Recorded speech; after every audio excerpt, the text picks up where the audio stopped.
I was the best performer on my team. My number was solid. I closed every project on time. My client never complained. And yet, when the promotion list came out, my name was not on it. It was another colleague of mine who had spent most of his time in the boss's cabin than at his own desk. The one whose actual work output I could do in half a day before the lunch even started. I was heartbroken. That was the day when I got the wake up call. If this has happened to you, or if you're worried that it's about to, you need to hear what I'm about to say. I spent 20 years in Indian corporate leadership, and I learned the hard way that being great at your job is not enough. You have to understand the rules of the room, the unwritten ones. Today, I'm going to show you 5 rules of office politics. Not the manipulative kind, the strategic kind, the kind that the people getting promoted have figured out, but nobody ever sits you down and explains it to you. If you are someone who has always believed your work should speak for itself, this video might be uncomfortable, but it might also be the most useful 12 minutes of your career this year. Let's start with the rules. Rule number 1, be a partner to your boss. Here is a scene you have probably seen. Big family wedding. The bride walks in looking spectacular. Lehenga, jewelry, the whole setup. And then some relative, maybe a cousin, maybe the distant aunt walks in wearing something that's just a little too much, a little too loud, a little too, look at me. Nobody says anything, but everyone notices. The bride's mother notices, the bride notices. And from that moment, that person is done.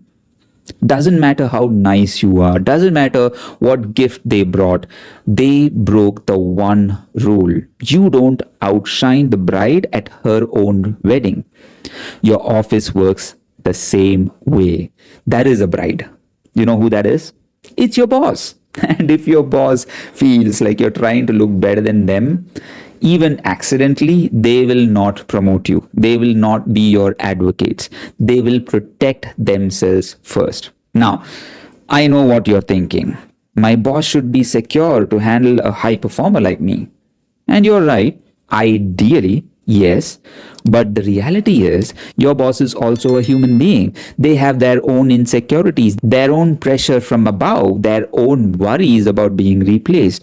And if you become a threat, even unintentionally, they will hold you back. I'm not the one saying it. Research from Korn Ferry found that 72% of senior Indian leaders said interpersonal influence was more decisive in promotions than actual technical performance alone. I'll repeat it. Interpersonal influence was more decisive. That is not a small number, by the way, 72%. That is nearly 3 out of 4. The game is not played on merit alone. You have to understand that.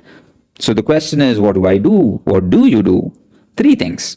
First, point the light upward. When you give updates, connect your work to your boss's priorities. Don't just say what you did. Say how it helped the goals your boss is being measured on. In your next one-on-one, frame one update around their KPI, not just yours.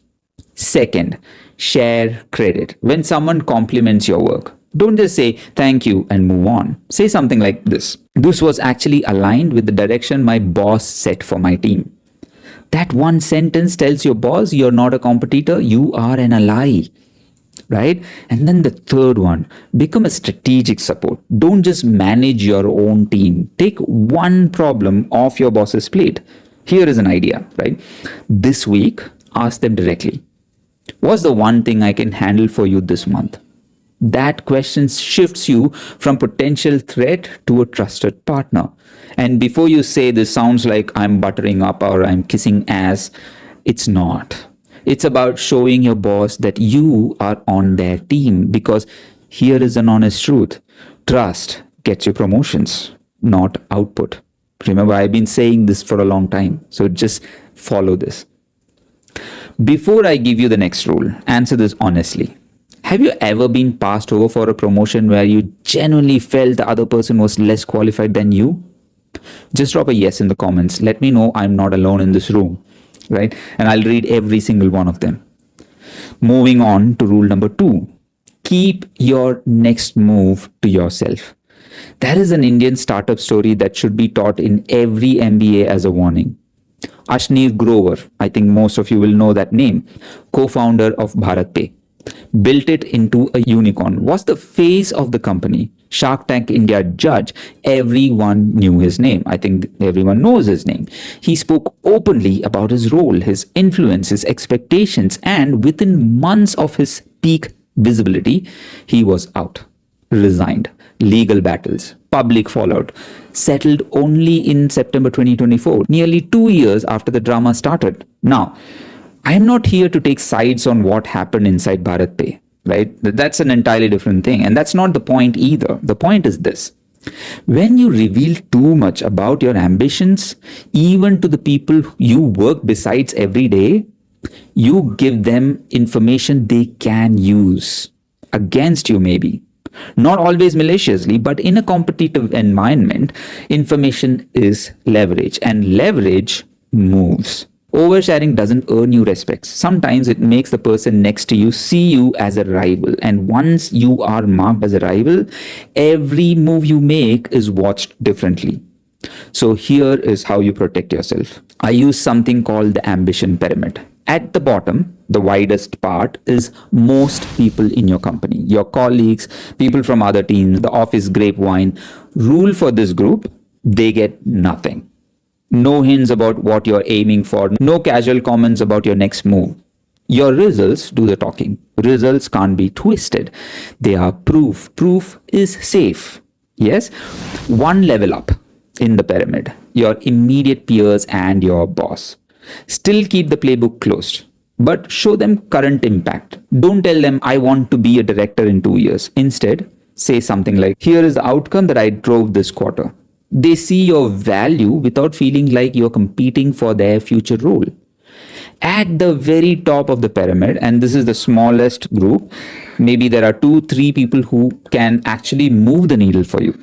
Right? It's a mentor, maybe a sponsor, someone in the room when promotion decisions are made. These are the only people who will hear your actual ambition, because they'll use that information to pull you up, not push you out.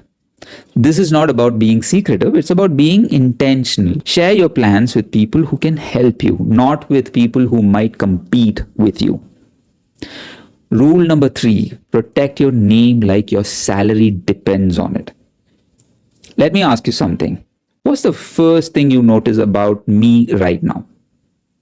If I had something stuck in my teeth, you'd notice that, right? You'd probably not hear a word I said for the next minute because you'd be distracted by that one thing in my teeth. That is exactly how your reputation works. It doesn't matter how good your quarterly numbers are. It doesn't matter how many late nights you pulled. If there is one stain on your reputation, one careless moment, one bad project, one gossip that sticks, that becomes what people remember you by. Actually, a survey of senior leaders found that reputation ranks among the top 3 factors in promotion decisions, often above raw performance. Your reputation is not a side note, it is the entire page. So, how do you protect it? 3 things. First, decide your one line. People will shrink you down to a single sentence, whether you like it or not. They'll say, she's reliable, he's political, she's sharp but unreliable, he gets things done. Now, look, you don't get to choose whether they summarize you or not, but you do get to influence what the summary says. Make this decision this week. What you want that one line to be. Then make sure every action reinforces it. Second one, keep your word.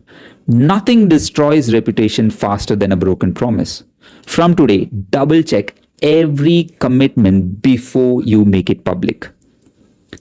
Under promise, over deliver. That is what makes people see you as reliable, not risky.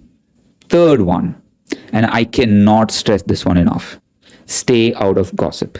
Every time you join a conversation about someone who isn't in the room, you're handing people material they can use against you later. Instead, put that energy into building one real relationship with someone who will defend your name when you're not there. Your reputation will always shrink to one line. Remember that. Make sure it's the one that gets you promoted, not one that keeps you stuck in your role. Now, moving on. Rule number 4. If your work is invisible, it does not exist. Here is a simple truth. Nobody in your company is keeping a spreadsheet of your wins. Your boss is not tracking every good thing you did this month. The leadership team is not reviewing your contribution slide by slide. People remember impressions. Remember that. They remember impressions. They may remember stories. They remember what's put in front of them. So if you don't highlight your work, it gets buried. Not because anyone is against you, because everyone is busy thinking about their own stuff. Here is how you fix it. Run everything you do through what I call the 10x funnel. At the top, your negative 10x work, right? That's your negative 10x. Remember, this is your busy work. Emails, admin, filling in for people, being the helpful person who says yes to everything. This work clogs your time and drags your visibility down. The more you talk about this kind of work, the more invisible you become. And in the middle, right, your 2x work. These are solid. Necessary improvements like meeting deadlines, filing reports, tweaking small processes. This is good work, but it's forgettable. If this is all you talk about, you look dependable, not promotable. This is where most managers live, right? In the just at the middle, the 2x work. Now moving further, at the bottom, your 10x work. These are the big visible wins. The new client you landed, the cost you saved, the project that moved a key metric. These are the results that cut through the noise and actually stick in people's mind.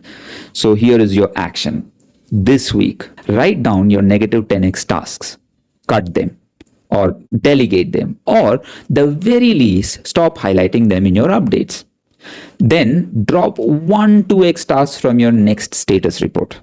Replace it with biggest 10x win you have this month, and make sure the people who decide promotion sees it. When you filter your work through this funnel, you stop looking busy and start looking like leadership material.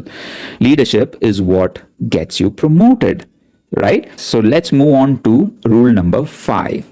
Act like the role you want, not the one you have. Think back to the last time you interviewed someone for a position. Think about it, like 2 candidates, similar resumes, similar experience, but one of them, there was just something about the way they carried themselves. The eye contact, the clarity in which they speak, they just didn't answer your question. They felt like they already belonged in the role, right? And then the other candidate, equally qualified, but something was missing. You couldn't put a finger on it, but you knew who you would hire. Promotions work the same way. It's not always the smartest or the hardest worker who gets picked. It's the one who already looks and sounds like a leader before the title arrives. Executives consistently cite executive presence as the top factor in director level promotions, sometimes ranked even above technical ability. One leadership study calls it the it factor. It's that mix of confidence, clarity, and calm that makes people feel you're ready before anyone else says it out loud. So, how do you build it? 3 P's. First P, presence. Sit tall, speak clearly, cut the filler words. This week, record yourself in a meeting, or just, record yourself, just the audio, and play it back. Do you sound crisp and confident, or rushed and unsure? That one shift changes how the room sees you. Second P, point. In every meeting, make one clear strategic observation. Don't just sit there taking notes.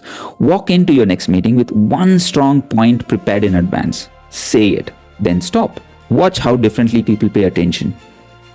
Third P is positioning. Stop framing your work as task. Start framing it as outcomes. Don't just say, oh, we finished the project. Try this instead. We grew the client account by 14%. Don't just say, I manage a team of 6. Try saying, my team delivered 3 major releases this quarter with 0 escalations. Try it once this week. You will notice people treating you differently.